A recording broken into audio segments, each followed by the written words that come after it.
Základom každej expedície je precízne plánovanie a rozdelenie celej trasy na viacero úsekov a etap.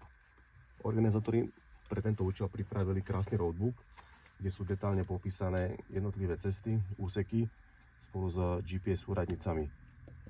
Úlohou každej posádky je potom všetky tie GPS súradnice dostať do nejakej online navigácie.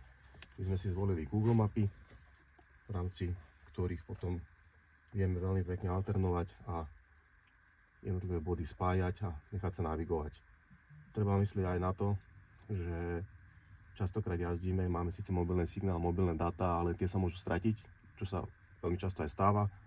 Preto treba si nahrať aj nejakú záložnú aplikáciu, prípadne všetky mapy si nahrať offline, tak aby sa dalo navigovať aj pri strate signálu, aj vyslovene námorne. To znamená, vidíme, odkiaľ chceme ísť. Častokrát tam není ani vidieť cesta, ale vďaka navigácii, napríklad mapy CZ alebo Locus, tak sa vieme navigovať veľmi komfortne aj bez prístupnosti a bez straty alebo so stratou signálu.